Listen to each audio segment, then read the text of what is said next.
உங்க பையன் எப்படி சார் இருக்கான் அப்படின்னு விசாரிச்சார் ஒருத்தர். அவன் என்ன சார், எதை சொன்னாலும் காதுல வாங்க மாட்டேங்கிறான், அவன் பாட்டுக்கு போறான் வர்றான் அப்படின்னு சொல்லி அழுத்துக்கிட்டார் அப்பா. பெரியவங்க சொல்றத சின்ன பிள்ளைங்க கேட்கறது இல்லைங்கிறது ஒரு குறை. பெரியவங்க சொல்றது சின்ன பிள்ளைங்க காதலியே விழறது இல்லைங்கிறது ஒரு குறை. இது கொஞ்சம் சீரியஸான விஷயம், கவனிச்சு பார்க்கணும். ஒரு குழந்தைக்கு காது சரியா கேக்குதா இல்லையா அப்படிங்கறத நாம தான் கவனிச்சு பார்த்து கண்டுபிடிக்கணும். அதுவா நம்ம கிட்ட தவழ்ந்து வந்து, அப்பா எனக்கு காது கேட்கல, அழைச்சிட்டு போங்க டாக்டர்கிட்ட அப்படின்னு எல்லாம் சொல்லிட்டு இருக்காது. அது சரி, ஒரு குழந்தைக்கு காது சரிவர கேக்குதா இல்லையா அப்படிங்கறத முன்கூட்டியே நாம தெரிஞ்சுக்கிறது எப்படி? அதுக்கு சில வழி இருக்கு. உங்க குழந்தைய கொஞ்சம் அப்படி கவனிச்சு பாருங்க. அடிக்கடி ஜலதோஷம், காதுல அரிப்பு ஏற்படுதா, மூக்கு விரிவாகவும் அப்புறம் டான்சில், அடினாய்டு சத அழற்சி இது மாதிரி ஏதாவது இருக்கா, வாயிலிருந்து எச்சில் ஒழுகுதா, குழந்தை வாயினால சுவாசிக்குதா, பற்கள் முன்னாடி தள்ளி வளருதா, இதெல்லாம் அதுக்கு அறிகுறி. அப்புறம் இந்த V, B, D, F, D H இப்படி இந்த ஒலிகள் சேர்ந்த வார்த்தைகளை குழந்தை சரியா புரிஞ்சுக்காது.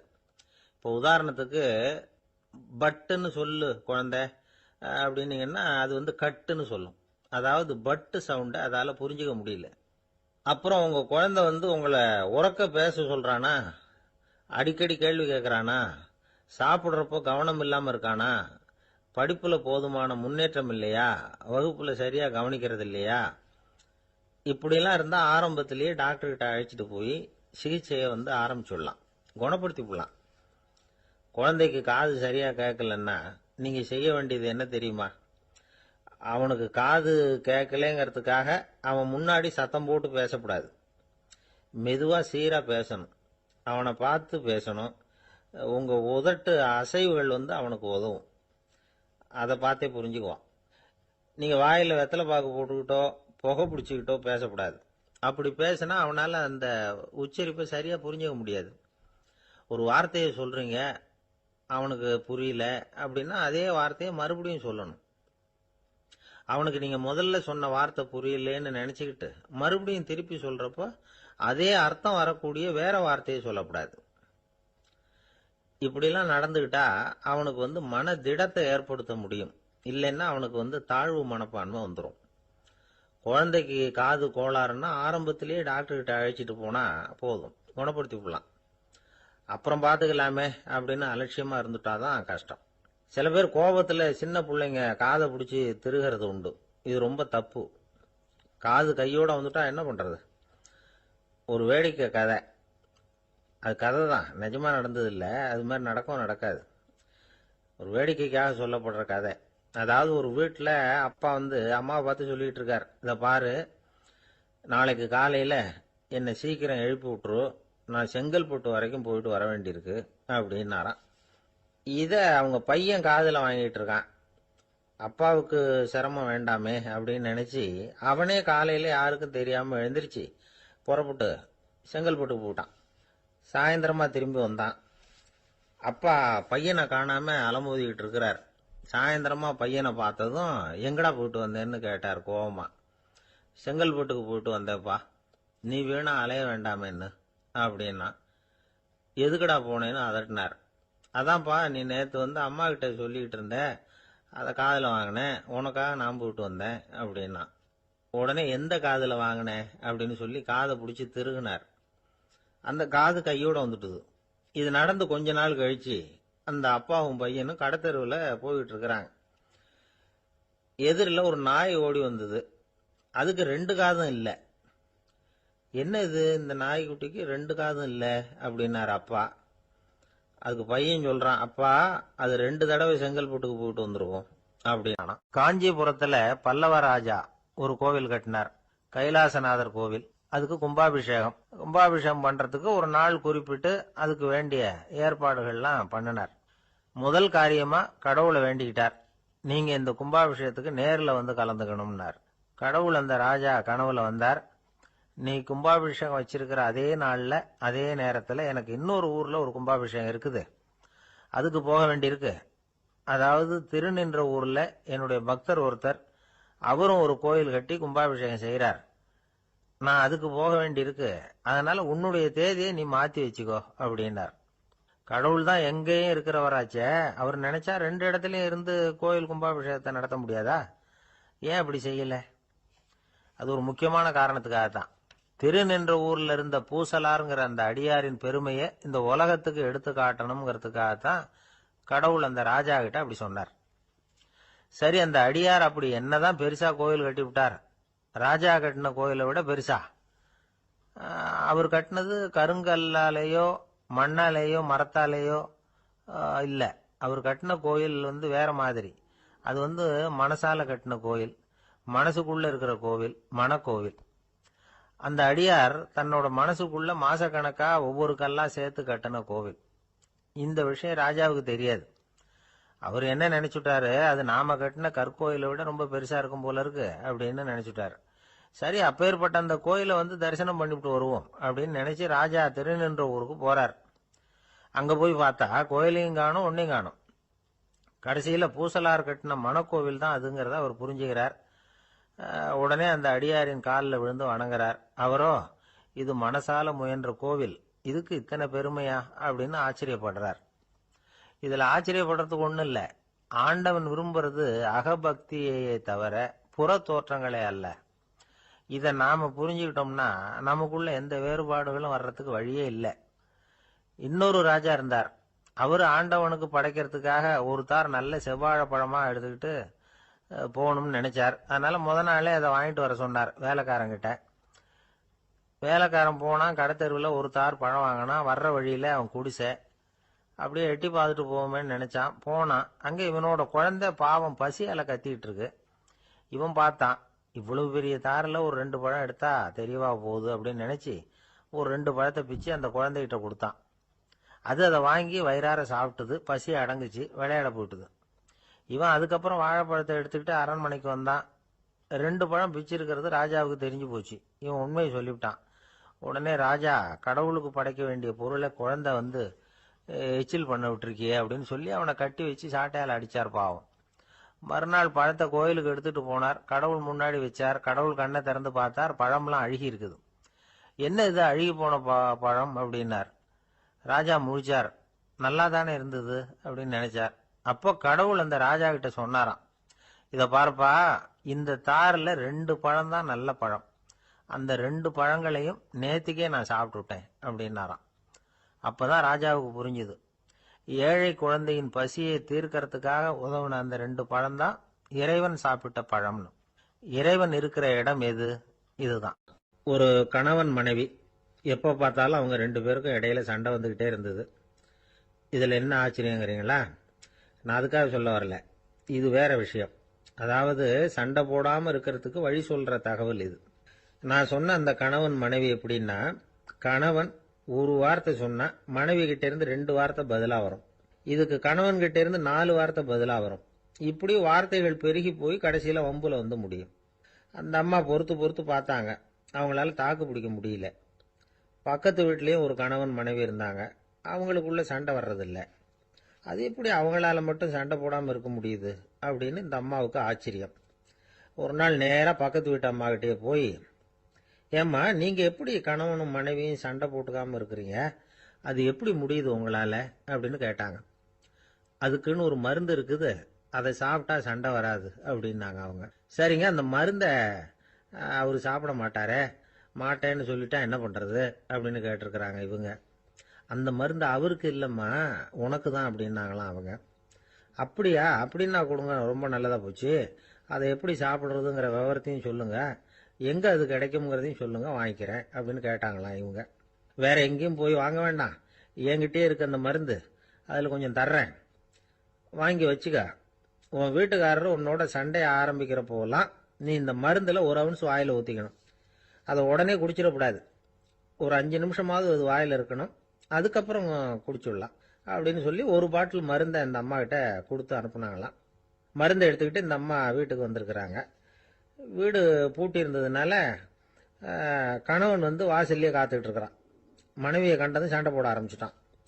வீட்டை பூட்டி விட்டு எங்க போய் தொலைஞ்ச, எவ்வளவு நேரமா ஒரு மனுஷன் வாசல்லையே காத்துட்டு கிடக்கிறது அப்படி இப்படின்னு கத்த ஆரம்பிச்சுட்டான். மனைவி இதுக்கு பதிலே சொல்லல.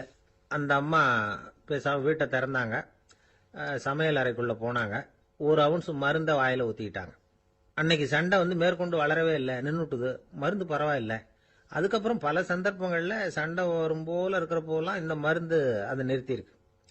பிரமாதமான மருந்தா இருக்குது இது. இதை கொஞ்சம் அதிகமாகவே வாங்கி வீட்டில் வச்சுக்க வேண்டியதுதான் அப்படின்னு முடிவு பண்ணிட்டு இந்த அம்மா மறுபடியும் பக்கத்து வீட்டு அம்மாகிட்ட போனாங்க. எவ்வளவு விலையானாலும் சரி, நான் காசு கொடுத்து வாங்கி வச்சுக்கிறேன். எந்த கடையில் இருக்கு இந்த மருந்து சொல்லுங்க அப்படின்னு கேட்டாங்க. இந்த மருந்துக்கு விலையே கிடையாதுங்க, இலவசமாகவே கிடைக்கும்னாங்களாம் அவங்க. அது எப்படி விலை இல்லாமல் இதை விற்க முடியுது அப்படின்னு கேட்டாங்களாம் இவங்க.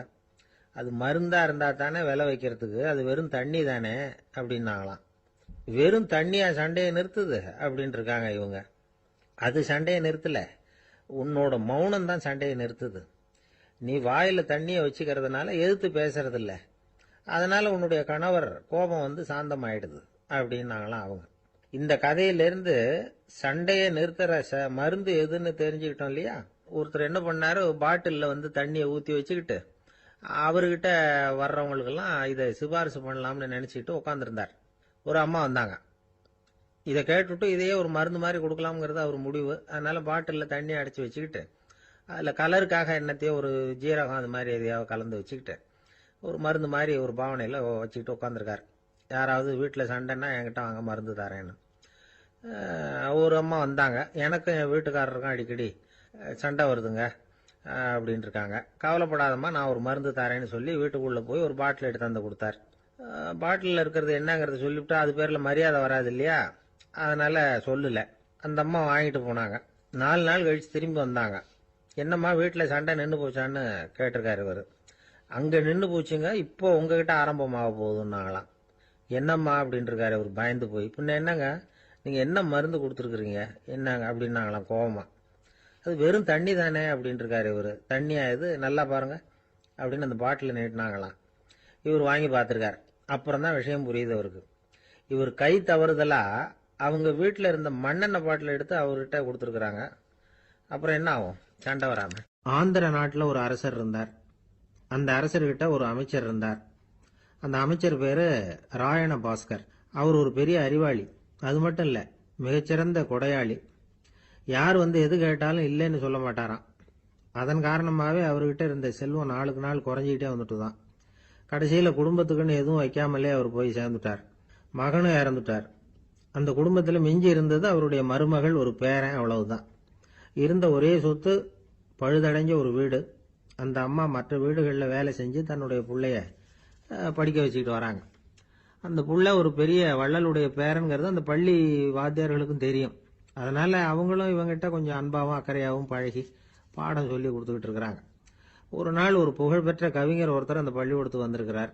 ஆசிரியர்கள்கிட்ட பேசிக்கிட்டு இருந்தப்ப ஒரு செய்தியை சொன்னாராம். ராயண பாஸ்கருங்கிற வள்ளல் எனக்கு நிறைய உதவிகள் செஞ்சிருக்கார், என்னை பாராட்டி பரிசுகள்லாம் கொடுத்துருக்கிறார். அந்த வள்ளல் வாழ்ந்த கிராமத்தை பார்க்கணுங்கிறதுக்காக தான் இப்போ இங்கே வந்திருக்கிறேன் அப்படின்னாராம். ஆசிரியர் உடனே இந்த பையனை கூப்பிட்டு, இதை பாருங்க, இவன் யார் தெரியுமா, நீங்க குறிப்பிடுகிற அந்த வள்ளலின் பேரன் அப்படின்னு அறிமுகப்படுத்தினாராம். கவிஞரின் கண்கள்ல ஆனந்த கண்ணீர். அந்த பரவச நிலையிலேயே அந்த வள்ளலை பற்றி கவி பாட ஆரம்பிச்சுட்டாராம். இந்த சின்ன பையன் அதை கேட்டிருக்கிறான். உடனே என்ன பண்ணான் தெரியுமோ, தன் கையில் அணிஞ்சிருந்த ஒரு பொன் வளையல கழட்டி அந்த கவிஞருக்கு பரிசா கொடுத்துட்டானாம். எல்லாருக்கும் ஆச்சரியம். தாத்தா இருக்கும் நிலையில கொடுத்தார், பேரன் இல்லாத நிலையிலையும் கொடுக்குறான். பையனை எல்லாரும் பாராட்டினாங்களாம். இருந்தாலும் அவனுக்குள்ள ஒரு பயம் எதுவும் ஆரம்பமாச்சு. பள்ளிக்கூடம் விட்டு வீட்டுக்கு வரும்பொழுது அந்த பயம் இன்னும் அதிகமாயிட்டுது. அம்மா என்ன சொல்லுவாங்களோ தெரியலையே, ஏதோ திடீர்னு தோணிச்சு வளையல கழட்டி கொடுக்கணும்னு கொடுத்துட்டோம். குடும்பம் இருக்கிற நிலையில இப்படி நான் செஞ்சது தப்பா, வீட்டு செலவுக்கே அம்மா எவ்வளவு கஷ்டப்படுறாங்க, வீட்டுக்கு போனதும் என்ன நடக்குமோ தெரியலையே அப்படின்னு நினைச்சு பயந்துகிட்டே அவன் வீட்டுக்குள்ள அடி எடுத்து வைக்கிறான். அம்மா கூப்பிட்டு சாப்பாடு போட்டாங்க. அவங்க கண்ணுல படக்கூடாதுங்கிறதுக்காக ஒரு கையை பின்னாடி மறைச்சிக்கிட்டே இருந்தான். அம்மா இதை கவனிச்சுட்டாங்க. ஏய், உன் கையை ஏன் அப்படி வச்சிருக்கிற, உன் கைக்கு என்னாச்சு, ஏதாவது அடிபட்டு போச்சா அப்படின்னு கேட்டுக்கிட்டே கையை எடுத்து பார்க்குறாங்க. வளையல காணலை. வளையல் எங்க அப்படின்னு கேட்குறாங்க. இவன் தயங்கிக்கிட்டே நடந்ததை சொல்கிறான். அதை கேட்டதும் அந்த அம்மாவோட முகம் கோபத்தால் சவுந்து போச்சான். முட்டாளே, என்ன காரியம் பண்ண அப்படின்னு கன்னத்தில் அரைஞ்சிட்டாங்களாம். அம்மா, என்னை அடிக்காத, ஏதோ தெரியாமல் தப்பு பண்ணிட்டேன் அப்படின்னு இருக்கான். மகனே, வளையலை கொடுத்ததுக்காக நான் உன்னை அடிக்கலை அப்படிங்க, பின்ன எதுக்கு அடிச்சேன்னு கேட்டிருக்கான். உன் பாட்டனார் ஒரு பெரிய வள்ளல், அவர் எதையும் பாதி வேலையா செய்யறதில்ல. அவருடைய பேரை நீ அரைகுறை வேலை செஞ்சுட்டு வந்திருக்கிற அப்படின்னாங்களாம். என்னம்மா சொல்றேன் இருக்கான். நீ ஒரே ஒரு வளையல மட்டும்தானே கழட்டி கொடுத்துருக்குற. கொடுக்கறதா இருந்தா ரெண்டையும் சேர்த்துல கொடுத்துருக்கணும். அதுதானே உங்க தாத்தாவுக்கு பெருமை அப்படின்னாங்களாம். அம்மா தெரியாம செஞ்சுட்டேன், உங்ககிட்டயும் அரை வாங்கிட்டேன் அப்படி இப்படின்னு அவன் சொல்லியிருக்கிறான். இப்போ அம்மா கொஞ்சம் இருங்க, அந்த கவிஞர் இன்னைக்கு நம்ம ஊர்ல தான் தங்கியிருப்பார். நாளைக்கு காலையில தான் அவர் வந்து எங்க இருக்காருன்னு விசாரிச்சு இன்னொரு வளையலையும் கொடுத்துட்றேன் அப்படின்னு இருக்கான். மகனே, நல்ல செயல்களை எல்லாம் நாளைக்குன்னு ஒத்தி போடாத. நாளைக்கு என்ன நடக்குங்கிறது யாருக்கு தெரியும். இப்பவே போ, எங்க இருக்காருன்னு பாரு அப்படின்னு இருக்காங்க. மகன் புறப்பட்டான். பள்ளி ஆசிரியர்கிட்ட போய் கேட்டானான் அந்த கவிஞர் எங்க இருக்காருன்னு. அவர் சொன்னாராம். உடனே போய் அவர் இருக்கிற இடத்துல கதவை தட்டியிருக்கான். ராத்திரி நேரத்தில் இவனை கண்டதும் அவருக்கு ரொம்ப ஆச்சரியம். இவன் இன்னொரு கை வளையலையும் எடுத்து நீட்டியிருக்கான். அவர் திகைச்சு போய் நிற்கிறார். அவரால் என்ன பண்றதுன்னே தெரியல. ஆனந்த கண்ணீர். இது வந்து பெரியவர்கள் கூற கேட்ட ஒரு வரலாறு. இன்னைக்கு இப்படிப்பட்டவங்களை பார்க்க முடியுமா? வறுமை வந்து வள்ளல் தன்மையை ஒன்று செய்து விடாதுங்கிறதுக்கு இது ஒரு உதாரணம். ஒருத்தன் இன்னொருத்தனை பார்த்து கேட்டானா, எங்க தாத்தா உங்க தாத்தாவுக்கு 100 ரூபா கடன் கொடுத்துருக்கிறார், அதை எப்போ திருப்பி கொடுக்க போறேன்னு. கவலைப்படாத, எங்க பேரன் அதை உங்க பேரன்ட்ட திருப்பி கொடுத்துருவான் அப்படின்னு நானா. ஒரு ஊர்ல ஒரு மன்னர் இருந்தார். புத்தி கூர்மை உள்ள ஒரு மன்னர். பொதுவா மன்னர்களுக்கு சந்தேகம் வந்தா சபையில உள்ள சான்றோர்கள் கிட்ட கேட்டு தெரிஞ்சுக்கிறது தானே வழக்கம். ஆனா இங்க அப்படி இல்லை. மற்றவங்களுக்கு சந்தேகம் வந்தா மன்னர்கிட்ட வந்து கேட்டு தெரிஞ்சுக்குவாங்க. அது மாதிரி கேட்டு தெரிஞ்சுக்கிறதுக்காக ஒரு பெரியவர் ஒரு நாள் வந்தார். அவர் கையில 3 பொம்மைகள் வச்சிருந்தார். 3 ஒரே மாதிரி பொம்மைகள், கொஞ்சம் கூட வித்தியாசம் தெரியல. ஏது இந்த பொம்மைன்னு கேட்டார் மன்னர். எனக்கு வேண்டியப்பட்ட ஒருத்தங்கிட்ட இருந்து இதை வாங்கிட்டு வந்திருக்கிறேன். நான் தான் அவன்கிட்ட இந்த பொம்மையை செஞ்சு கொடுக்க முடியா கேட்டுக்கிட்டேன். அவன் ரொம்ப புத்திசாலி, அவன் தான் இதை செஞ்சு கொடுத்தான். ஆனா அதுல ஒரு சிக்கல் அப்படின்னார். என்ன பிரச்சனைன்னு கேட்டிருக்காரு இவர். நான் அவன்கிட்ட கேட்டது 3 விதமான பொம்மைகளா இருக்கணும்னு கேட்டேன். அவன் என்னடான்னா 3 ஒரே மாதிரியா செஞ்சு கொடுத்துட்டான் அப்படின்னார். அவன்கிட்டயே கேட்கறது தானே அப்படின்னு இருக்காரு இவர். கேட்டேன். அவன் என்ன சொல்றான்னா, இது 3 ஒரே மாதிரி பொம்மை கிடையாது, 3 விதம், ஒண்ணுக்கு ஒண்ணு வித்தியாசம் இருக்குது. இந்த 3 பொம்மையும் 3 விதமான நண்பர்களுக்கு உதாரணங்கள் அப்படின்னு சொல்றான். எனக்கு ஒன்றும் புரியல, அதுதான் உங்ககிட்ட வந்தேன் அப்படின்னார். சரி, அந்த பொம்மைகளை இப்படி கொடுங்க அப்படின்னு வாங்கினார் மன்னர். எடுத்துக்கிட்டு உள்ள போனார். கொஞ்ச நேரம் கழிச்சு வெளியில வந்தார். அதுக்கப்புறம் சொன்னார், இத பாருப்பா, அவன் சொன்னது சரிதான், 3 விதம் தான். இது இருக்குதே முதல் பொம்மை, இது வந்து உத்தமமான நண்பனுக்கு உதாரணம். இந்த 2வது பொம்மை வந்து இது வந்து மத்தியமமான நண்பனுக்கு உதாரணம். அந்த 3வது பொம்மை இருக்குதே அது வந்து மோசமான நண்பனுக்கு உதாரணம். இதை செஞ்சவன் உண்மையிலேயே பெரிய அறிவாளி தான் அப்படின்னாராம். வந்தவருக்கு ஒன்றும் புரியல. பார்த்தா ஒன்றும் வித்தியாசம் தெரியலையே அப்படின்னு அவன் குழம்பி போய் நிற்கிறான். இப்போ அந்த மன்னர் வந்து விளக்கம் கொடுக்கிறார். அந்த 3 பொம்மையையும் எடுத்து முன்னாடி வச்சார். ஒரு மெல்லிய கம்பியை கையில் எடுத்தார். அந்த முதல் பொம்மை காதுல விட்டார். கொஞ்ச தூரம் உள்ள போய் அப்படியே நின்னுட்டுது அந்த கம்பி. அப்புறம் 2வது பொம்மை காதுல அந்த கம்பியை விட்டார். அந்த கம்பி என்னாச்சுன்னா அப்படியே அது வாய் வழியா வெளில வந்தது. 3வது பொம்மை காதுல கம்பியை செலுத்தினார். அது நேரா இன்னொரு காது வழியா வெளியில வந்தது. இந்த முதல் வகை இருக்குதே, அது மாதிரியான நண்பர்கள் எப்படி தெரியுமா? நம்ம கஷ்டத்தை அவங்க கிட்ட சொன்னா பேசாம கேட்டுக்குவாங்க. வெளியில அதை யாருகிட்டையும் சொல்லிட்டு இருக்க மாட்டாங்க. வெளியில தெரியாம நமக்கு உதவி பண்ணுவாங்க. செஞ்சுட்டு அதை நான் தான் செஞ்சேன்னு சொல்லிட்டு இருக்க மாட்டாங்க. அதுதான் கம்பி ஒரு காது வழியா போய் உள்ளே நின்னுட்டுது. 2வது பொம்மையில கம்பி என்னாச்சு, ஒரு காது வழியா போய் வாய் வழியா வெளியில வருது. இது மாதிரியான நண்பர்கள் கிட்ட வந்து நாம கஷ்டத்தை சொன்னா அதை அவங்க 4 பேர்கிட்ட போய் சொல்லி நமக்காக உதவி கேட்பாங்க. நமக்குன்னு கேட்டு வாங்கி அதை நம்ம கிட்ட கொண்டுட்டு வந்து கொடுப்பாங்க. இவங்க வந்து மத்தியமமான நண்பர்கள். 3வது பொம்மையில ஒரு காது வழியா செலுத்துற கம்பி இன்னொரு காது வழியா வெளியில வந்துருது. இது மாதிரியான நண்பர்கள் கிட்ட நம்ம கஷ்டத்தை சொன்னா அவங்க காது கொடுத்து கேட்கறது மாதிரி நடிப்பாங்க. அப்படியே இன்னொரு காது வழியா அதை வெளில விட்டுருவாங்க. அதை பத்தி கவலைப்பட மாட்டாங்க. இதுதான் இந்த பொம்மைகளுக்குள்ள இருக்கிற வித்தியாசம் அப்படின்னு விளக்கம் கொடுத்தாராம் மன்னர். படிக்கிற பிள்ளைங்கள்லயும் இது மாதிரி 3 வகை உண்டு. சில பேர் காதால வாங்கி மனசுல வச்சுக்குவான். சில பேர் காதால வாங்கி பேனாவால எழுதி விடுவான். சில பேர் ஒரு காதால வாங்கி இன்னொரு காதால வெளியில விட்டுருவான். ஒரு பையன் வகுப்புல ஆசிரியர் பாடம் நடத்தும் பொழுது தலையை வேகமா ஆட்டி ஆட்டி கேட்பானா. ஏன்டா இப்படி தலையை இப்படி ஆட்டுற அப்படின்னு கேட்டிருக்கான் பக்கத்துல இருந்தவன். தலையை ஆட்டினா தாண்டா ஒரு காது வழியா உள்ள போறது இன்னொரு காது வழியா வெளியில வேகமா வெளில போகும் அப்படின்னானா அந்த பையன். லோகமானிய பாலகங்காதர திலகர் இருந்தார்ல, அவருக்கு 15 வயசுலயே கல்யாணம் நடந்துதான். மனைவி பேரு தபிபாய். ரொம்ப பெரிய குடும்பத்து பொண்ணு, நல்ல குணம். அவங்க குடும்பம் நடத்திக்கிட்டு இருக்கிறாங்க. அந்த காலத்துல திருடர்கள் பயம் அதிகம். இந்த காலத்துல மட்டும் என்னன்னு கேக்குறீங்களா? நீங்க கேக்குறது நியாயம்தான். இருந்தாலும் இந்த காலத்து திருடனுக்கும் அந்த காலத்து திருடனுக்கும் ஒரு முக்கியமான வித்தியாசம் உண்டு. அதாவது அந்த காலத்து திருடன்லாம் நியாயம் அநியாயம் பாக்குறது உண்டு, இந்த காலத்துல அப்படி பாக்குறது இல்லை. அந்த காலத்துல திருட வர்றவங்கள்ட்ட கூட ஒரு தார்மீக உணர்வு உண்டாம். அதாவது அப்போ உள்ள கொள்ளைக்காரங்க எதை களவாடினாலும் சரி, அரிசியை மட்டும் களவாடுறது இல்லையா, அப்படி ஒரு கொள்கை. அதனால பாருங்க, அந்த காலத்து பெண்கள் நகை நட்டுகளை பத்திரமா வைக்கணும்னா பெட்டியில வைக்கிறது இல்ல, அரிசி பானையில போட்டு வச்சு விடுறது. இப்பெல்லாம் பேங்க்ல சேஃப்டி லாக்கர்னு இருக்குல்ல, அது மாதிரி அந்த காலத்துல சேஃப்டி லாக்கருங்கிறது அரிசி பானை. இந்த வளையல், மூக்குத்தி, தோடு இப்படி எதுவா இருந்தாலும் அதுல போட்டு பத்திரமா வச்சிருவாங்க. திருடன் அரிசி பானை பக்கம் போறதில்ல. ஏன்னா சாப்பிடுற விஷயத்துல கை வைக்கக்கூடாது, அது பாவம் அப்படின்னு அவன் நினைக்கிறான். திலகரோட மனைவி தபிபாயும் அதே மாதிரி தன்னுடைய ஆபரணங்களை ஒரு அரிசி பானைக்குள்ள போட்டு மூடி வச்சிருந்தாங்களாம். இப்படி இருந்தப்போ ஒரு நாள் ஒரு பிச்சைக்கார பொண்ணு வீடு வீடா பிச்சை கேட்டுக்கிட்டே வந்திருக்குது. திலகர் வீட்டுக்கும் தர்மம் போடுங்க தாயே அப்படின்னு தான் அந்த பொண்ணு.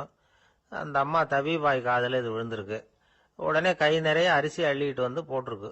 பாத்திரத்துல அரிசியை போட்டதுக்கு அப்புறம் தான் தெரியுது, பளிச்சுன்னு கண்ணுல படுது. அதாவது அந்த அம்மாவோட வைர மூக்குத்தி ஒண்ணு அரிசியோட சேர்ந்து அந்த பிச்சைக்கார பொண்ணு பாத்திரத்துல போய் விழுந்துட்டுது. இந்த அம்மாவுக்கு மனசுக்குள்ள குழப்பம், என்ன இப்படி ஆயிட்டுதே, மூக்குத்தி போயிட்டுதே, பிச்சை பாத்திரத்துல இருந்து அதை எப்படி எடுக்கிறது அப்படின்னு தயக்கம். வாயை திறந்து அதை கேட்கறதுக்கும் கூச்சம். திண்ணையில உட்கார்ந்து இருந்த திலகர் இவ்வளவையும் பார்த்துக்கிட்டு இருக்கிறார். மனைவியின் மனசுக்குள்ள நடக்கிற மௌன போராட்டத்தை அவர் நல்லா புரிஞ்சுக்கிட்டாராம். மனைவியை பார்த்து சொன்னாராம், தபிபாய், இது தெய்வ சம்மதம். அவளுக்கு சேர வேண்டிய மூக்குத்தி அவகிட்ட போயிட்டுது. பிச்சை பாத்திரத்துல விழுந்த மூக்குத்தியை எடுக்க வேணாம் அப்படின்னாராம். சரின்னு சொல்லிவிட்டு மேற்கொண்டு எதுவும் சொல்லாம அந்த அம்மா வீட்டுக்குள்ள போயிட்டாங்களாம். இந்த காலத்துல எல்லாம் அது மாதிரி நடக்குமா? வெறும் அரிசியை போட்டுட்டு விவகாரம் பண்ணிட்டு இருக்க மாட்டோமா? ஒரு பெரிய மனுஷன் வீட்டுக்கு ஒரு பிச்சைக்காரன் வந்தான். ஐயா, நாங்க பிச்சைக்காரங்கள்லாம் சேர்ந்து ஒரு சங்கம் வச்சிருக்கிறோம், அதுக்கு நிதி சேர்க்கிறோம், அதுக்கு ஒரு 100 ரூபா கொடுத்தீங்கன்னா எங்களுக்கு பெரிய உதவியா இருக்கும் அப்படின்னானா. அதெல்லாம் ஒன்றும் கொடுக்க முடியாது போ அப்படின்னாராம் அவரு. அப்படின்னா ஒரு 50 ரூபாயாவது கொடுங்களேன் அப்படின்னு இருக்கான். அதுவும் முடியாதுன்னு சொல்லிவிட்டார். 25 ரூபா அப்படின்னு இருக்கான். எதுவும் முடியாது அப்படின்னாராம். சரிங்க, இவ்வளவு பெரிய வீட்டுக்கு வெறுங்கையோட திரும்புறது நல்லா இருக்காது, அதனால சும்மா ஒரு 1 ரூபா மட்டுமாவது கொடுங்க அப்படின்னு இருக்கான் அவன். ஒரு பைசா கூட என்கிட்ட கிடையாது அப்படின்னு விட்டாரான் இவர். அப்படின்னா நீங்க ஒரு காரியம் பண்ணுங்களேன் அப்படின்னானா அவன். என்ன செய்யணும் அப்படின்னு இருக்கார். எங்க சங்கத்துல நீங்களும் ஒரு மெம்பரா சேர்ந்துருங்க அப்படின்னா. ஒரே ஒரு ஊர்ல ஒரு அம்மா இருந்தாங்க. அந்த அம்மாவுக்கு ஒரே ஒரு பிள்ளையாண்டான். அவனுக்கு ரொம்ப அக்கறையோட கல்யாணம் பண்ணி வச்சாங்க. கல்யாணம் முடிஞ்சதும் மருமக பொண்ணு வீட்டுக்கு சேர்ந்தது. அப்பாடா, என் கடமை முடிஞ்சது, இனிமே அக்கடான்னு எங்கேயாவது ஒரு மூலையில படுத்து கிடக்கலாம் அப்படின்னு நினைச்சாங்க அந்த அம்மா. ஆனா நினைக்கிறபடி எங்க நடக்குது? அதுக்கப்புறம் தான் பிரச்சனையே ஆரம்பமாச்சு. மருமகள் குணம் சரியில்லை, ஒரு மாதிரி. அந்த பொண்ணு வீட்டுக்கு வந்ததுமே முதல் வேலையா மாமியாரை பார்த்து, அதுதான் நான் வந்துட்டேன்ல, இனிமே உங்களுக்கு என்ன வேலைங்க, புறப்பட வேண்டியது தானே, காசி ராமேஸ்வரம்னு எங்கேயாவது போங்க அப்படின்னுட்டு தான். மாமியார் பார்த்தாங்க, கொஞ்சம் யோசனை பண்ணாங்க. இந்த பாருமா, நீ இப்படி சொல்றதுக்கு முன்னாடியே வீட்டை விட்டு புறப்படணுங்கிற முடிவுக்கு நான் வந்துட்டேன். வீட்டை மட்டும் இல்ல, இந்த உலகத்தை விட்டே கூட போறதுக்கு தயாரா இருக்கிறேன். ஆனா ஒரே ஒரு விஷயத்துக்காக என் உயிரை கையில பிடிச்சிக்கிட்டு இருக்கிறேன் அப்படின்னாங்களாம். என்ன விஷயம்னு கேட்டது இந்த மருமக பொண்ணு. வேற ஒண்ணும் இல்ல, என் பிள்ளைக்கு கல்யாணம் பண்ணி வச்சுட்டேன், ஒரு பேர புள்ள பிறந்து அதை என் கண்ணால பாத்துட்டேன்னா நான் எங்க வேணும்னாலும் போறதுக்கு தயாரா இருக்கிறேன் அப்படின்னாங்களாம் அந்த மாமியார். மாமியார் இப்படி சொல்றதுலயும் நியாயம் இருக்கிறதாக பட்டுது அந்த பொண்ணுக்கு. சரி, அப்படியே இருந்து பார்த்துட்டு போகலாம் அப்படின்னு அனுமதி கொடுத்தது. கொஞ்ச காலத்துல ஒரு பேரன் பிறந்தான். அந்த அம்மாவும் பேரனை கண்ணால பார்த்துட்டாங்க. சரி, பேரனை பார்த்தாச்சுல்ல, இனிமே புறப்பட வேண்டியது தானே அப்படின்னது மருமக பொண்ணு. மாமியார் பார்த்தாங்க, நீ சொல்றது சரிதாம்மா, அதுல ஒன்றும் தப்பு இல்லை, என்னோட பேரன் உங்களை அம்மா அப்பான்னு கூப்பிடுறத என் காது குளிர கேட்டுட்டு போயிடுறேனே அப்படின்னாங்களாம். சரி, அந்த ஆசையை நிறைவேறட்டும் அப்படின்னு காத்துக்கிட்டு இருந்தாங்க. பேரன் வளர்ந்தான், நடந்தான், பள்ளிக்கூடம் போனா, பெரியவனானா. மருமக பொண்ணு மறுபடியும் மாமியாரை விரட்ட ஆரம்பிச்சுட்டுது, இன்னும் புறப்பில்லையான்னு. இதை பாருமா, இது வரைக்கும் இருந்தது இருந்துட்டேன். பேரனோட கல்யாணத்தையும் கண்ணால் பார்த்தாதான் இந்த கட்டை வேகும் போல இருக்குது அப்படின்னு சொல்லி ஒரு மாதிரியாக பேச ஆரம்பித்தாங்க. இதுவும் நியாயமான ஆசையாக தான் படுது அப்படின்னு அது யோசிச்சிருக்கு அந்த பொண்ணு. சரின்னு அதுக்கும் ஒத்துக்கிட்டது. உடனே பேரனுடைய கல்யாணமும் முடிஞ்சது ஒரு வழியாக. இனிமே ஒரு நொடி கூட இங்கே இருக்கக்கூடாது, புறப்படுங்க அப்படின்னு மாமியாரை விரட்டிச்சான் அந்த பொண்ணு. இப்போ அந்த மாமியார் தன்னோட மருமகளை பார்த்து சொல்கிறாங்க, இதோ கிளம்பிட்டேம்மா, என் மூட்டை முடிச்செல்லாம் கட்டிக்கிட்டேன், புறப்பட்டுவிட்டேன். அப்படியே நீயும் உன் துணிமணிகளை மூட்டை கட்டிக்கிட்டு கிளம்பிடும் என்னோட சேர்ந்து, 2 பேருமா சேர்ந்து போயிடலாம் அப்படின்னாங்களாம். அந்த பொண்ணு முழிக்குது.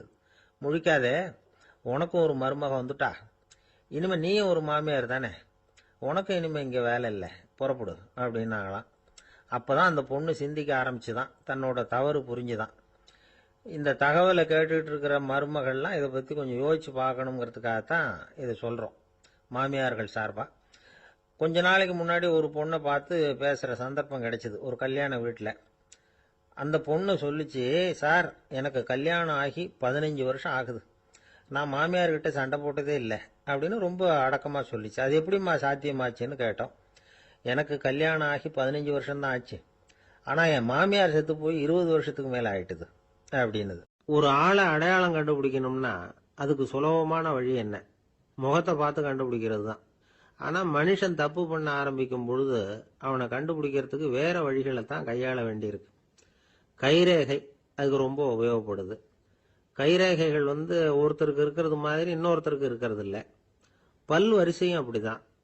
ஏமாத்துறவங்க அதிகமாக போனால் இருக்கிறவங்க எச்சரிக்கையாக இருக்க வேண்டியிருக்குது. பயோமெட்ரிக்ஸ் அப்படிங்கிறது ஒரு பெரிய தொழில்நுட்பம். இதை உபயோகப்படுத்தி சில பாதுகாப்பு உத்திகளை எல்லாம் உருவாக்கி இருக்கிறாங்க அமெரிக்காவில். வீட்டுக்கு சொந்தக்காரர் குரல் கொடுத்தா கதவு திறக்கும், அல்லது அவர் கை வச்சா கதவு திறக்கும்.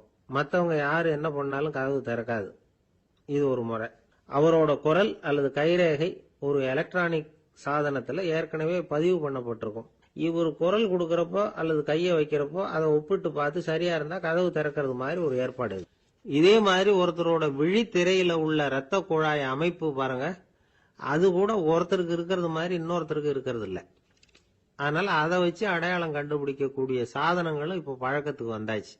கைரேகையை ஒப்பிடுற சாதனத்தை விட விழித்திரை இரத்த குழாய் அமைப்பை அடையாளம் காணுற சாதனம் இருக்கு பாருங்க, இது ரொம்ப நுட்பமானது. இது நம்ப தகுந்தது. ஒரு ஆளை அடையாளம் கண்டுபிடிக்கிறதுக்கு இது எடுத்துக்கிற நேரம் 1 வினாடி தான். ஒரு கருவி இருக்கும், அதுல உள்ள ஒரு சிறு துளையில கண்ணை வச்சு பார்க்கணும்.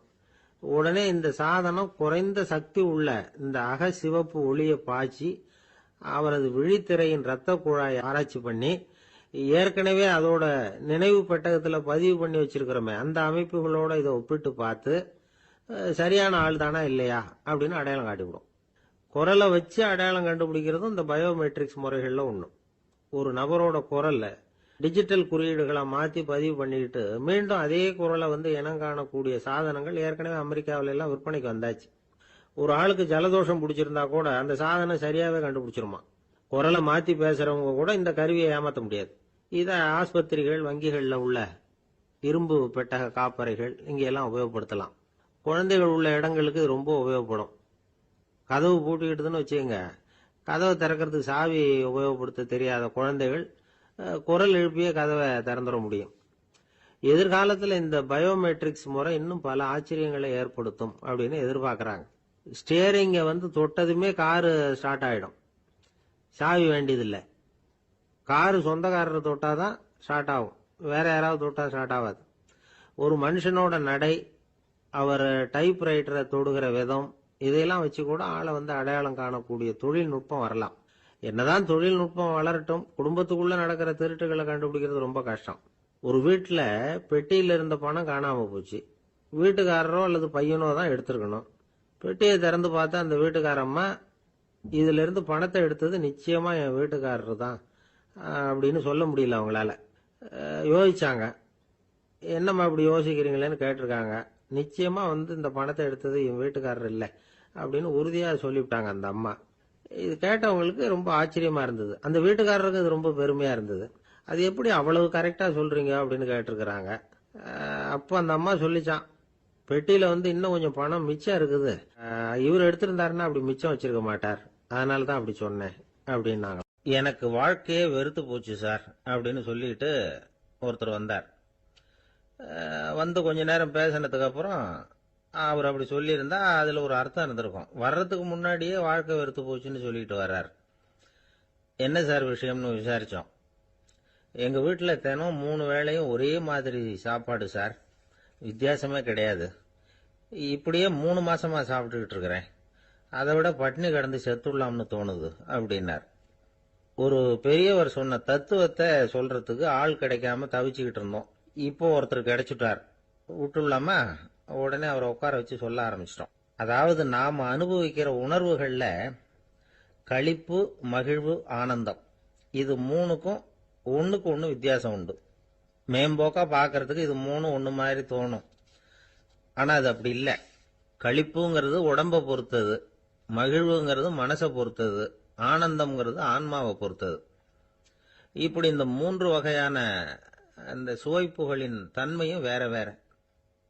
இப்ப முதல்ல களிப்புங்கிறத எடுத்துக்குவோம். நம்ம புலன்களுக்கு களிப்பை தரக்கூடிய பொருள்களுக்கு சில விசேஷ குணம் உண்டு. அது எப்படின்னா, சீக்கிரமே சலிப்பை உண்டு பண்ணும். ஒருத்தர் அந்த பொருளை எடுத்துக்கிட்டா அது இன்னொருத்தருக்கு குறைஞ்சிரும். உணவு, உடை, இதெல்லாம் வந்து களிப்பை தரக்கூடிய பொருள்கள். இப்போ உதாரணத்துக்கு, ஒரு சாப்பாட்டு மேசையில ஒரு பாத்திரத்துல 10 இட்லி இருக்கு. அதுல ஒரு 2 இட்லியை நம்ம தட்டுல எடுத்து வச்சு சாப்பிட்றோம். நாம சாப்பிட்ட அந்த இட்லி நிச்சயமா எதிரில் உட்கார்ந்துருக்கிறவருக்கு இல்லை, அவருக்கு உபயோகப்படாது. நாம சாப்பிட்ட அதே இட்லியை அவரும் சாப்பிட முடியாது, அவர் வேறதான் எடுத்து வச்சுக்கணும். அது மாதிரி நாம ஒரு சட்டையை எடுத்து போட்டுக்கிறோம், அதே சட்டையை அதே நேரத்தில் இன்னொருத்தர் போட்டுக்க முடியாது. புலன்களுக்கு களிப்பை தரக்கூடிய இது மாதிரி பொருள்கள்லாம் முதல் தடவை நமக்கு கொடுக்கிற களிப்பை 2வது தடவையும் கொடுக்காது. 3வது தடவை இன்னும் குறையும், கடைசியில வெறுப்பாவும் மாறிடும்.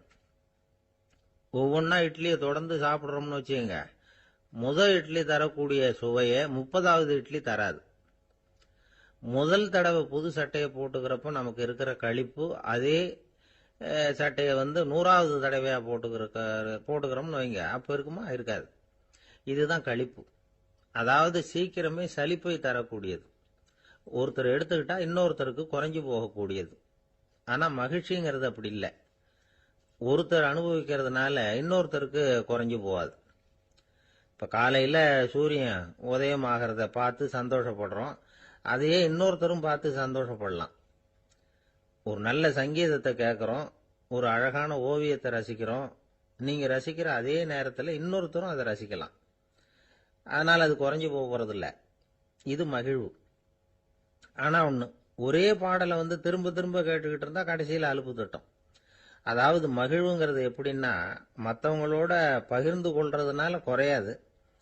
ஆனா ஒரே பொருள் மீண்டும் மீண்டும் வந்து அனுபவிப்ப தர்றப்போ முதல்ல மகிழ்வு அதிகரிச்சு அதுக்கப்புறம் அது மங்கி மறைஞ்சு போயிடும். இதுதான் அந்த மகிழ்ச்சி, மகிழ்வுங்கிறதுக்கு இலக்கணம். சரி, இப்போ 3வதா சுகம் தரக்கூடிய ஆனந்தம்ங்கிறது எப்படின்னா, இது நமக்கு உள்ளே இருந்து சுரக்கிறது. மனசு வந்து சலனங்கள்ல இருந்து விடுபடுறப்போ இந்த ஆனந்தம் வந்து நமக்கு கிடைக்கும். இது வந்து நிலையான சுகம், ஆத்ம சுகம். களிப்பிலிருந்து மகிழ்வுக்கும், மகிழ்விலிருந்து ஆனந்தத்துக்கும் செல்றதுதான் மனிதன் நடத்த வேண்டிய முக்கியமான பயணம். இவ்வளவு விஷயத்தையும் கேட்டுட்டு இந்த காலத்து பையன் ஒருத்தன் வந்தான். சார், இப்போ நீங்க ஒரு சாப்பாட்டு மேசையில ஒரு 10 இட்லி வைக்கிறீங்க, என்ன உட்கார வைங்க, எதிரில் இன்னொருத்தனை வந்து உட்கார வைங்க, நான் வந்து களிப்பு மகிழ்வுலாம் தாண்டி நேரடியா ஆனந்தத்துக்கு பயணம் பண்ணி காட்டுறேன் அப்படின்னா. ஒன்னும் புரியல அவன் சொன்னது. அது எப்படி, என்ன பண்ணுவ நீ அப்படின்னு சொல்லி கேட்டோம் ஆச்சரியமா.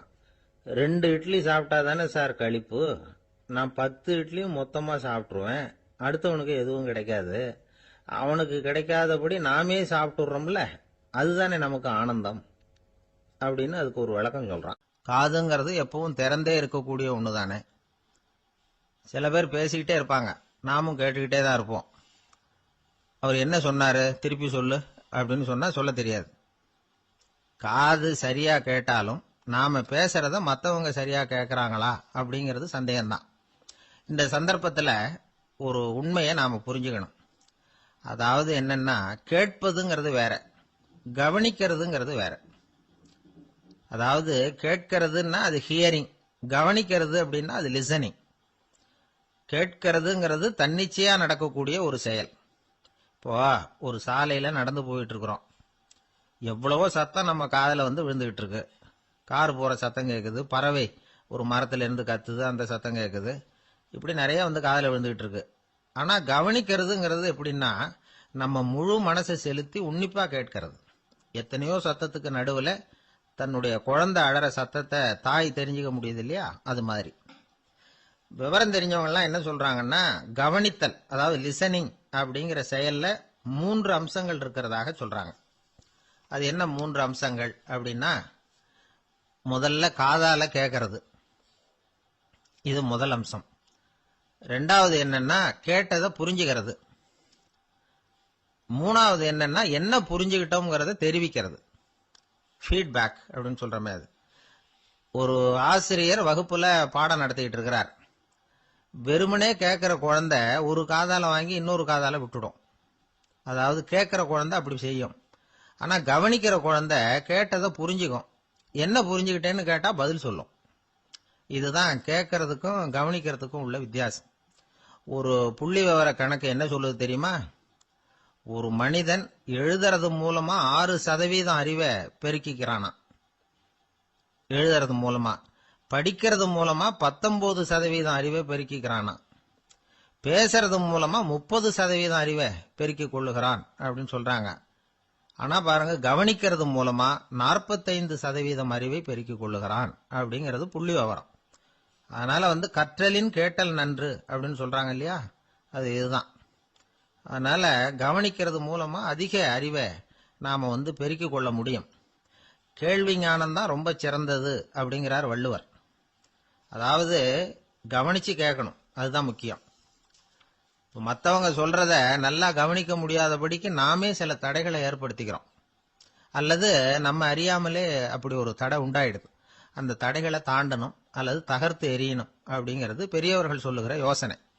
அது என்ன தடைகள் அப்படின்னா, நமக்கு தெரியாத இவர் என்ன சொல்லிட போறார் அப்படிங்கிற நினைப்பு, இது ஒரு தடை. சொல்லி முடிக்கிறதுக்கு முன்னாடியே குறுக்க பேசுறது, மனசு அங்கேயும் இங்கேயும் அலையிறது, இதெல்லாம் தான் தடைகள். ஆசிரியர் பாடம் நடத்துறார் அப்படின்னா மாணவர்கள் அக்கறையா கவனிக்கணும், அப்பதான் பரீட்சையில பாஸ் ஆக முடியும். வீட்டுக்குள்ள கணவன் சொல்றத மனைவி கவனிச்சு கேட்கணும், மனைவி சொல்றத கணவன் கவனிச்சு கேட்கணும், இல்லைன்னா குழப்பமாயிடும். ஒரு அம்மா கோயிலுக்கு போனாங்க, சேலையில ஒரு முடிச்சு போட்டிருந்தாங்க. எதுக்கு சேலையில முடிச்சு போட்டு வச்சிருக்கிறீங்க அப்படின்னு கேட்டாங்க. எங்க வீட்டுக்காரர் ஒரு கடிதத்தை மறக்காம தபால் போட்டியில போட்டுணும்னு சொன்னார், ஞாபகத்துக்காக முடிச்சு போட்டு வச்சிருக்கிறேன் அப்படின்னாங்க. கடிதத்தை பெட்டியில போட்டுட்டீங்களா அப்படின்னு கேட்டாங்க. அது எப்படிங்க முடியும், அவர் கடிதத்தை என்கிட்ட கொடுக்க மறந்துட்டாரே அப்படின்னாங்களாம். அதனால மறக்கப்படாதுன்னு நினைச்சுக்கிட்டே மறந்து விடுறது, இப்படி ஒரு வாழ்க்கை. அதனால வாழ்க்கையில நமக்கு இருக்கிறது செவிச்செல்வம் ரொம்ப முக்கியமானது. நிறைய கேட்கணும், சொல்றதை விட கேட்கணும், கேட்கறத விட முக்கியம் கவனிக்கிறது. அப்படி கவனிக்கிறது மூலமா நம்முடைய வாழ்க்கையில வெற்றி பெறணும். அங்க நபிகள் நாயகம் உட்கார்ந்திருக்கிறார். அந்த சமயம் அம்மா அங்க வர்றாங்க. அவங்க கையில திராட்சை பழ கொத்து, அதை கொண்டுகிட்டு நபிகள் கிட்ட கொடுக்கறாங்க. சாப்பிடுங்க அப்படின்னு சொல்லி ரொம்ப அன்பா வேண்டிக்கிறாங்க. நபிகள் நாயகமும் ரொம்ப பிரியமா அதை வாங்கிட்டார். அதுக்கப்புறம் அதை சாப்பிட ஆரம்பிச்சார். நபிகள் நாயகம் மதீனாவில் தங்கி இருந்தப்போ இது மாதிரி நிறைய பேர் பழங்களையும் தின்பண்டங்களையும் கொண்டுட்டு கொடுக்கறது வழக்கம். நபிகள் நாயகம் என்ன பண்ணுவார்னா, அதெல்லாம் வாங்குவார். உடனே பக்கத்தில் இருக்கிற தோழர்கள் எல்லாருக்கும் பகிர்ந்து கொடுப்பார், தானும் சாப்பிடுவார். இதுதான் எப்போதும் வழக்கம். ஆனா இந்த தடவை என்னாச்சு தெரியுமா, அவர் அப்படி பண்ணல. ஒவ்வொரு பழமா எடுத்து தானே சாப்பிட்டுக்கிட்டு இருக்கிறார். அவர் விருப்பமா சாப்பிடுகிற காட்சியை ஆசை தீர பார்த்துக்கிட்டு இருந்தாங்க அந்த வயசான அம்மா, அந்த பழத்தை கொடுத்தவங்க. அவங்களுக்கு ரொம்ப மகிழ்ச்சியா இருந்தது, மன நிறைவா இருந்தது. நாம ஆசையா கொண்டுகிட்டு கொடுக்கிற பழத்தை நபிகள் நாயகம் இவ்வளவு பிரியமா சாப்பிடுறாரே அப்படின்னு நினைச்சு ரொம்ப சந்தோஷப்பட்டாங்க. அதுக்கப்புறம் அங்கிருந்து அவங்க புறப்பட்டு போயிட்டாங்க. இந்த அம்மா போனதுக்கு அப்புறம் பக்கத்துல இருந்த தோழர்கள் பேச ஆரம்பிச்சாங்க. ஏன்னா அவங்களுக்கு சந்தேகம், இன்னைக்கு வித்தியாசமா நடந்துகிட்டாரே அப்படின்னு. அண்ணலே, எது உங்களுக்கு வந்தாலும் எங்க எல்லாருக்கும் கொடுத்துட்டு தான் நீங்க சாப்பிடுவீங்க. இன்னைக்கு மட்டும் நீங்க அப்படி செய்யலையே, எல்லா பழத்தையும் நீங்களே சாப்பிட்டீங்களே, அதுக்கு என்ன காரணம் அப்படின்னு கேட்டாங்க. இப்படி கேட்கறதுனால நாயகம் அதை தப்பா புரிஞ்சுக்க மாட்டார் அப்படிங்கறது அவங்களுக்கு தெரியும். யாரும் எதையும் அவர்கிட்ட கேட்கலாம், அப்படி கேட்கறதுக்கு உரிமை உண்டு. இந்த ஜனநாயக முறைகளுக்கு அவர்கள் கொடுத்த மரியாதை இது. தோழர்களின் கேள்விக்கு நபிகள் பதில் சொல்ல ஆரம்பிச்சார். நண்பர்களே, அந்த அம்மா ரொம்ப பிரியமா அந்த பழங்களை என்கிட்ட கொண்டுகிட்டு வந்து கொடுத்தாங்க. முதல்ல ஒரு பழத்தை எடுத்து வாயில போட்டு பார்த்தேன். அது ரொம்ப புளிப்பா இருந்தது, சாப்பிடுறது ரொம்ப கஷ்டம். உங்ககிட்ட யாருக்காவது அதை கொடுத்திருந்தா அதுல வாயில போட்டதும் புளிப்பு தாங்காம முகம் சுழிச்சிருப்பீங்க. அதை அந்த அம்மா பார்த்துட்டாங்கன்னா வருத்தப்பட்டிருப்பாங்க. ஆசையா கொண்டுகிட்டு வந்து நமக்கு கொடுத்துருக்குறாங்க. அவங்க அன்பான மனசை நோகடிக்கிறதுக்கு நான் விருப்பப்படலை. அதனால முகம் சுளிக்காம சாப்பிடணுமேங்கிறதுக்காகத்தான் அந்த பழங்கள் பூராவே நானே சாப்பிட்டுட்டேன் அப்படின்னு புன்முறுவலோட பதில் சொன்னாராம் நபிகள் நாயகம். இன்னொருத்தர் மனசு புண்படக்கூடாதுங்கிறதுக்காக புளிப்பையும் இனிப்பா ஏற்றுக்கொள்ளுகிற பண்பாடு இருக்கு பாருங்க, அது ஒரு பெரிய நாகரிகம். அது எல்லாருக்கும் சுலபமா வந்துடாது. நல்லா இருக்கிற பழத்தையே என்ன இவ்வளவு மோசமா இருக்குன்னு சொல்லுகிறவர்கள் தான் நம்ம கிட்ட அதிகம். இந்த காலத்துல இல்வாழ்க்கையில இந்த நாகரிகத்தை சில பேர் கடைபிடிக்கிறது உண்டு. நல்லா இருக்க இல்லையோ முகம் சுளிக்காம சாப்பிட்டுருவாங்க. ஏன்னு கேட்டா, எதுக்காக சார் வீண் வம்பு, ஏதோ நமக்குன்னு கொடுத்து வச்சது அவ்வளவுதான் அப்படின்னு நினைச்சுக்கிட்டு போக வேண்டியது தானே அப்படிம்பாங்க. இவங்கெல்லாம் கூட ஒரு விதத்துல பண்பாடு தெரிஞ்சவர்கள் தான். இப்போ ஒரு ஆளு ஊரெல்லாம் சுத்தி விட்டு கடைசியில அழுத்து போய் ஒரு ஹோட்டலுக்குள்ள நுழைஞ்சானான். ரொம்ப களைப்பா இருந்தது அவனுக்கு. அதனால ரொம்ப களைப்படைஞ்சு போய் ஒரு நாற்காலியில போய் உட்காந்துருக்கிறான். இவனை பார்த்ததும் சர்வர் ஓடி வந்தார். சார், உங்களுக்கு என்ன வேணும்னு கேட்டார். எனக்கு தேவை 2 தோசையும் கொஞ்சம் அன்பான வார்த்தைகளும் அப்படின்னா. சர்வர் உள்ள போனார், 2 தோசையை கொண்டாந்து வச்சார். அன்பான வார்த்தை கேட்டனே அப்படின்னா இவன். சர்வர் ரொம்ப பணிவா குனிஞ்சு இவன் காதோரமா சொன்னார், ஐயா, இந்த தோசையை சாப்பிட்றாதீங்க, புளிச்சு போன பழைய மாவு அப்படின்னார். இது பாருங்க, அன்பான வார்த்தையும் 2 தோசையும் கேட்டார், கொண்டாந்து கொடுத்துட்டார். இப்படி இருக்கிறவர்களும் இன்றைய மனிதர்கள்ல அதிகம். அதனால மனிதர்கள் ஒவ்வொருத்தரும் ஒவ்வொரு விதம். நம்ம கிட்ட பிரியமா நடந்துகிறவர்கள் மனம் கோணும்படி நாம் நடந்து கொள்ளக்கூடாது அப்படிங்கிறது தான் நபிகள் நாயகம் அவருடைய செயல் மூலமா நமக்கு உணர்த்தி இருக்கிற வாழ்வியல் உண்மை. அவனுக்கு வயசாயிட்டுது, இந்த கவலை பயம் எல்லாமும் அதிகமாயிட்டுது. மரண பயம், ராத்திரியில சரியா தூங்க முடியல, இப்படி ஆயிட்டது நிலைமை. அந்த அரசன் ஏற்கனவே எப்படின்னா போர்க்களங்கள்ல எத்தனையோ பேரை ஓட ஓட விரட்டி இருக்கிறான். இருந்தாலும் இப்ப அந்த துணிச்சல்லாம் எங்கேயோ போயிட்டுது. பேசாம படுத்திருக்கிறான். அப்படியே படுத்தாலும் தான் தூக்கம் வர மாட்டேங்குது. என்ன பண்ணலாம்னு யோசிச்சான் இந்த மன்னன். உடனே எல்லா அமைச்சர்களையும் கூப்பிட்டான். எனக்கு நிம்மதி இல்லை, எதை நினைச்சாலும் பயமா இருக்கு, எனக்கு ஒரு ஆலோசனை சொல்லுங்க அப்படின்னா. என்ன ஆலோசனை வேணும் அப்படின்னு சொல்லி கேட்டாங்க. எனக்கு ஒரு நெருக்கடியான சந்தர்ப்பம் ஏற்பட்டு போச்சுன்னு வச்சுக்கோங்க. அந்த நேரத்துல நீங்க யாருமே என் பக்கத்துல இல்ல ஆலோசனை சொல்றதுக்கு அப்படின்னா, அந்த சமயத்துல எனக்கு உபயோகப்படுற மாதிரி ஒரு வாசகம், பொன்மொழி ஏதாவது சொல்லுங்க. அத நான் என்னுடைய வைர மோதிரத்துக்கு அடியில பதிச்சு வச்சுக்கிறேன் அப்படின்னார். தேவைப்படுறப்ப உதவும் அப்படிங்கறதுனால. அவர் போட்டிருந்த மோதிரமும் அதுக்கு தகுந்த மாதிரியே திறந்து மூடுறது மாதிரி அமைஞ்சிருந்தது. ஏதாவது வாசகம் எழுதுனா உள்ற வச்சுக்கலாம், அதுக்கான வசதி அதுல இருந்தது.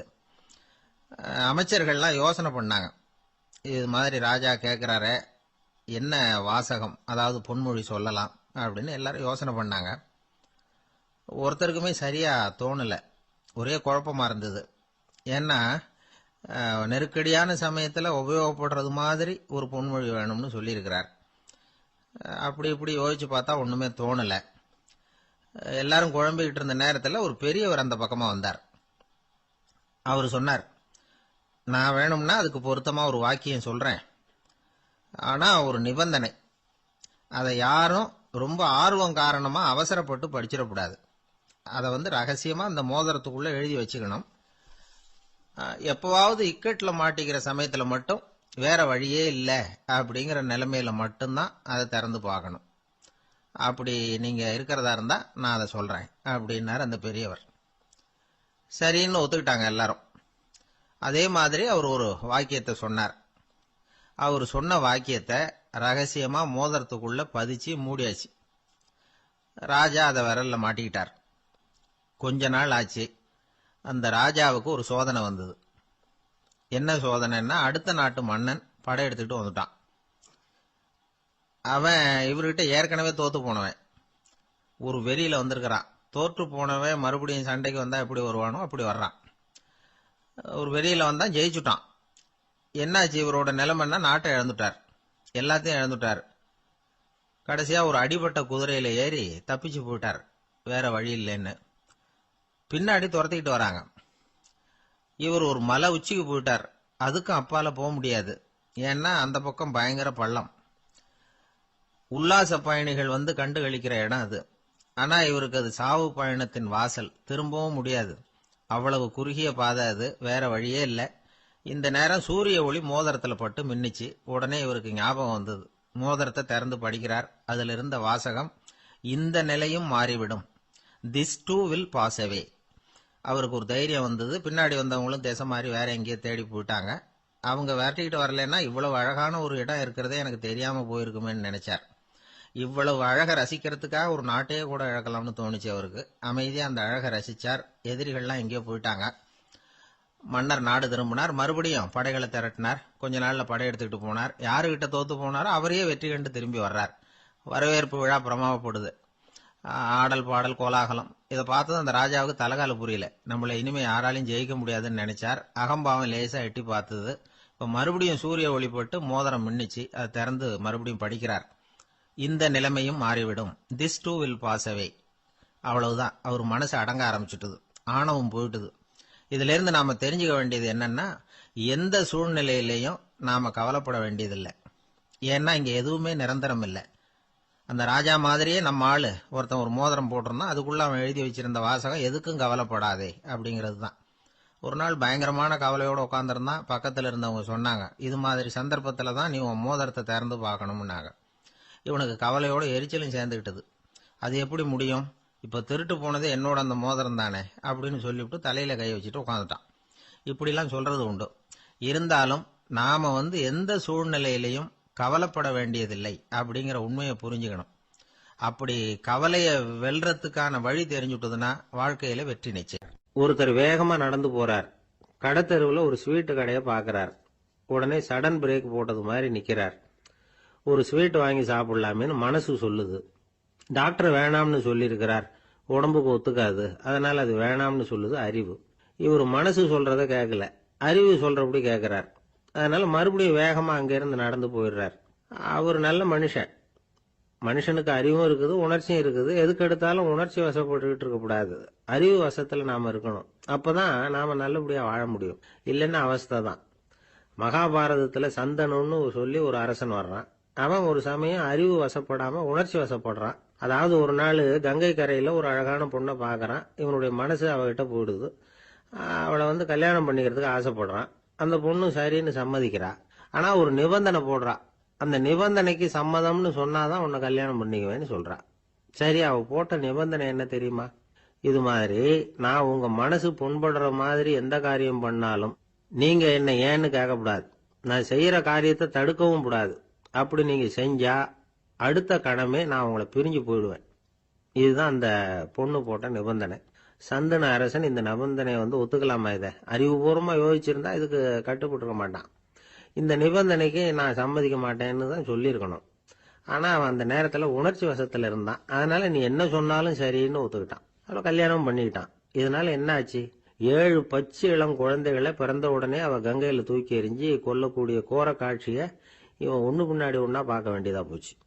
கடைசியில 8வது குழந்தை பிறந்ததுன்னு தான் அவனுடைய அறிவு மேலோங்குது. அந்த கொடிய செயலை தடுத்து நிறுத்துறான். அந்த 8வது குழந்தை தான் பின்னாடி பீஷ்மர் ஆகிறார்.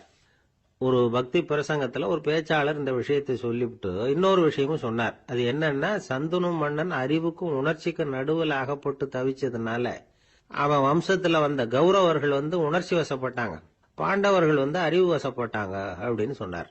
மனுஷனுக்கு உணர்ச்சியை விட அறிவு மேலோங்கி இருக்கணுங்கிறது சரிதான். ஆனால் அந்த அறிவை எப்படி உபயோகப்படுத்துறோம்ங்கிறது முக்கியம்.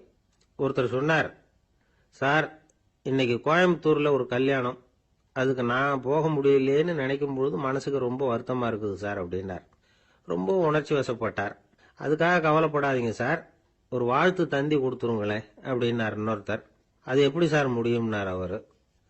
நான் தானே சார் கல்யாண மாப்பிள்ளை அப்படிங்கிறார் அந்த ஆள். ஒரு பல்கலைக்கழகம், அங்க ஒரு இலக்கிய பேராசிரியர், அவர் பாடம் நடத்திட்டு இருந்தார். ராபர்ட் பிரௌனிங் எழுதிய கவிதைகளை பத்தி சொல்லிட்டு இருக்கிறார். மாணவர்களும் ரொம்ப அக்கறையா அதை கேட்டுக்கிட்டு இருக்கிறாங்க. ஒரு குறிப்பிட்ட கவிதையை பத்தி சொல்லும் பொழுது அந்த பேராசிரியருக்கே ஒரு சந்தேகம். அதாவது அந்த கவிதையின் சரியான அர்த்தம் என்னங்கிறதுல சந்தேகம். பேராசிரியர் யோசனை பண்ணார். அந்த கவிதையை முழுசா புரிஞ்சுக்க முடியல. அதனால மாணவர்களை பார்த்து சொன்னார், மாணவர்களே ஒரு நாள் பொறுத்துங்க, இந்த கவிதையை எழுதின கவிஞர் எங்க வீட்டுக்கு பக்கத்துல தான் இருக்கிறார். இன்னைக்கு சாயந்தரம் நான் அவரை நேரிலேயே போய் பார்க்கறேன், பார்த்து இதுக்கு என்னங்க அர்த்தம்னு கேட்டுட்டு வந்துடுறேன், அதுக்கப்புறம் உங்ககிட்ட சொல்றேன் அப்படின்னாராம். அன்னைக்கு சாயந்தரமே அந்த பேராசிரியர் கவிஞரை தேடிக்கிட்டு போயிட்டார். கவிஞர் அவங்க வீட்டில் அவர் பாட்டு உட்காந்துருந்தாராம். இவர் போய் அவர் முன்னாடி உட்காந்தார். அப்புறம் கேட்டார், ஐயா அந்த கவிதையின் முழு பொருள் என்னன்னு தெரிஞ்சுட்டு போறதுக்காக வந்திருக்கிறேன் அப்படின்னாராம். எந்த கவிதை அப்படின்னாராம் அவரு. இவர் அந்த கவிதையை சொல்லியிருக்கார். கவிஞர் கொஞ்சம் யோசனை பண்ணிவிட்டு அப்புறம் சொன்னாராம், பேராசிரியரே நீங்க கொஞ்சம் தாமதமா வந்துட்டீங்கன்னாராம். இவருக்கு ஒன்றும் புரியல. நீங்க என்ன சொல்றீங்க, நான் தாமதமா வந்துட்டேன்னா? நீங்க தான் உயிரோடு இருக்கிறீங்களே, அப்படி இருக்கும்பொழுது நான் தாமதமா வந்துட்டேன்னா அது எப்படி அப்படின்னு இவர் குழம்பி இருக்கிறார். இப்ப கவிஞர் சொன்னாராம், ஐயா நான் உயிரோட இருக்கிறேன்னா இல்லையாங்கிறது முக்கியம் இல்லை, நான் அந்த கவிதை வரிகளை எழுதினப்போ 2 பேருக்கு அதோட அர்த்தம் தெரிஞ்சிருந்தது, இப்போ ஒரே ஒருத்தருக்கு தான் அதோட அர்த்தம் தெரியும் அப்படின்னாராம். பேராசிரியர் யோசனை பண்ணியிருக்கார். அப்படின்னா அந்த ஒருத்தர் கவிஞர் ராபர்ட் பிரௌனிங்கை தவிர வேற யாரா இருக்க முடியும்? இவர் தான் அப்படிங்கிறத அவர் மனசுல நினைச்சுக்கிட்டார். அதனால சொன்னார், ஐயா நான் தாமதமா வரல, அந்த கவிதையின் பொருள் என்ன அது சொல்லுங்கன்னார். பேராசிரியரே நான் சொல்றது உங்களுக்கு புரியலன்னு நினைக்கிறேன். நான் இந்த வரிகள் எழுதினப்போ 2 பேருக்கு அதோட அர்த்தம் தெரிஞ்சிருந்தது. அந்த 2 பேர் யாருன்னா, ஒருத்தர் ராபர்ட் பிரௌனிங், அதாவது நான், இன்னொருத்தர் கடவுள். இப்போ அது கடவுளுக்கு மட்டும்தான் தெரியும். நானே இதை பத்தி பல தடவை யோசனை பண்ணி பார்த்தேன். இது ரொம்ப அழகானது, ஆனாலும் ரொம்ப வழுக்கலானது. அதை பிடிச்சிட்டோம்னு நினைச்சிட்டு இருக்கும் பொழுதே காத்து மாதிரி அது உங்ககிட்ட இருந்து ஓடி போயிடுது. எனக்கு ரொம்பவும் வருத்தமா தான் இருக்குது. நிச்சயமா நான் தான் இந்த வரிகளை எழுதியிருக்கிறேன், அதுல அர்த்தம் இருக்குங்கிறது எனக்கு தெரியும், அதை நான் உணர்றேன். ஆனா நீங்க என்னை மன்னிக்கணும், எனக்கே கூட அதை என்னால விளக்க முடியல. அப்படி இருக்கும் பொழுது உங்களுக்கு எப்படி அதை நான் விளக்க முடியும் அப்படின்னு அந்த கவிஞர். அனுபவிக்கப்படக்கூடிய எல்லாமே விளக்கப்படக்கூடிய ஒன்றல்ல, விளக்கப்படும் எல்லாமே அனுபவிக்கப்படக்கூடிய ஒன்றல்ல அப்படிங்கிறது ஞானிகளுடைய கருத்து. அதுக்காக தான் அந்த சம்பவம்.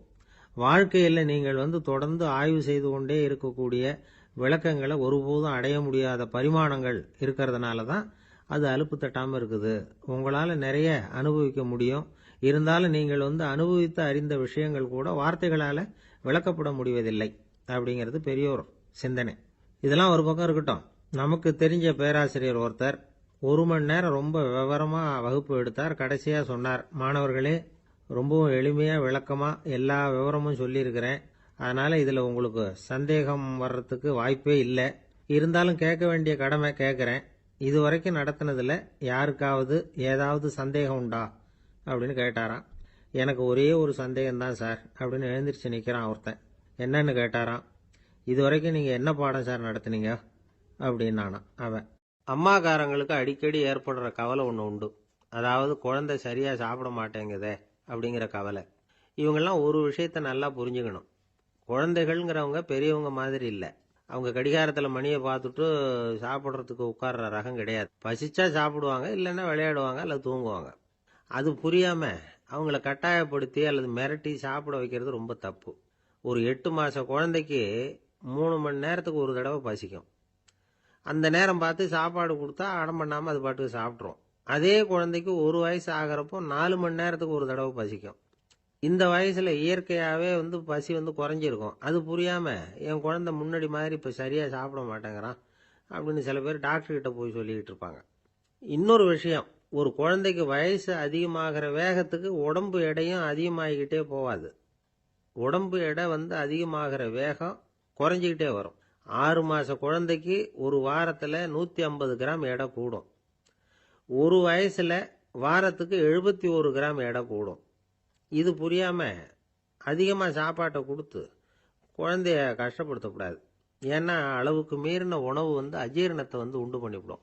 குழந்தைக்கு ஒரு தட்டில் கொஞ்சமாக ஆகாரத்தை வச்சு கொண்டுகிட்டு போய் கொடுக்கணும். மலை மாதிரி குவிச்சு வச்சா அதை பார்த்ததுமே பசி அடங்கி போயிடும். அடித்து மிரட்டி பயமுறுத்தி குழந்தைய சாப்பிட வைக்கிற பழக்கம் இருக்குது பாருங்க, அதுக்கு ஃபுட் ஃபோர்ஸிங் அப்படின்னு பேர். இப்படி பண்ணுனா குழந்தைக்கு சாப்பாட்டில் விருப்பம் குறைஞ்சிரும். அதை கண்டாவே வெறுக்க ஆரம்பிச்சிடும். அது மாதிரி உளம் சார்ந்த பசி குறைவு, சைக்கோஜெனிக் அனோரெக்சியா, அது ஏற்படுமா. சாப்பாடுங்கிறதே ஒரு தண்டனை மாதிரி தோணும். குழந்தைகளுக்கு பிடிச்ச மாதிரியான ஆகாரத்தை கொடுக்கணும். சத்து அதிகம் இருக்குங்கிறதுக்காக அதுக்கு பிடிக்காத ஆகாரத்தை கொடுத்து கட்டாயப்படுத்தக்கூடாது. குழந்தைகளுக்கு 2 வயசு ஆகிறப்போ இயற்கையாகவே எதிர்மறை குணம் உண்டாகும்.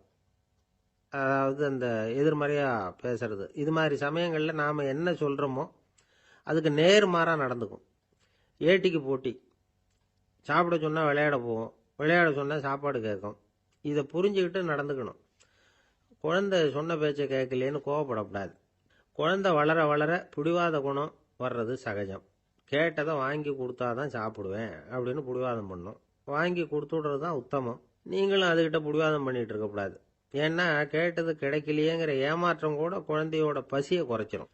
கேட்டது கிடைச்சுட்டா பசி அதிகமாகும். கொடுத்ததை மலமலன்னு சாப்பிட்றோம். குழந்தைகளுக்கு கண்ட கண்ட நேரத்தில் சாப்பிட்றதுக்கு எதையாவது வாங்கி கொடுத்துக்கிட்டு இருந்தா சாப்பாட்டு நேரத்தில் சாப்பிடாம அடம் பண்ண ஆரம்பிச்சிடும். பள்ளிக்கூடம் போகிற பிள்ளைங்க காலை உணவை சரியாக சாப்பிட மாட்டாங்க.